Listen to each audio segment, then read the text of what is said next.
রাজ্যে দুর্নীতি আগ পাশ তলায় ছড়িয়ে আছে এমনই অভিযোগ তুলল কংগ্রেস।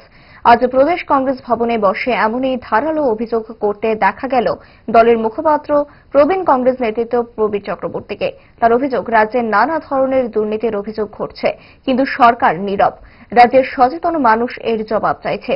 সংবাদ মাধ্যমের সামনে দুর্নীতি ইস্যুতে সরকার পক্ষের বিরুদ্ধে রীতিমতো শাসালো আক্রমণ শানাতে দেখা গেল কংগ্রেস মুখপাত্রকে। ক্রমশ দুর্নীতির জালে জড়িয়ে যাচ্ছে।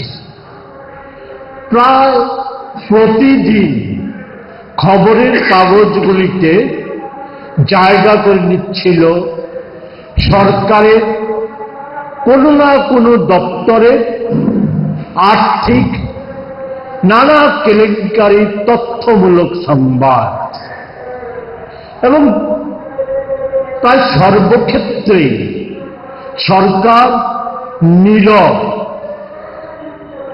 কোনো প্রতিবাদ বা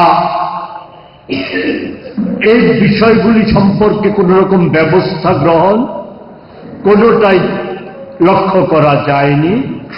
এর মধ্য দিয়ে রাজ্যবাসীর কাছে ক্রমশ ধরা পড়ে যাচ্ছিল যে দুর্নীতি আগা পাঁচতলা জড়িয়ে যাচ্ছে, এবং লক্ষ্য করা গেছে যে সুনির্দিষ্টভাবে আমরা বিভিন্ন সময় তুলে ধরেছি যে সব ক্ষেত্রেই কমিশন প্রথা সরকারের একেবারে নিচু থেকে উপর পর্যন্ত সমস্ত স্তরে কমিশন প্রথা চালু হয়ে গিয়েছে।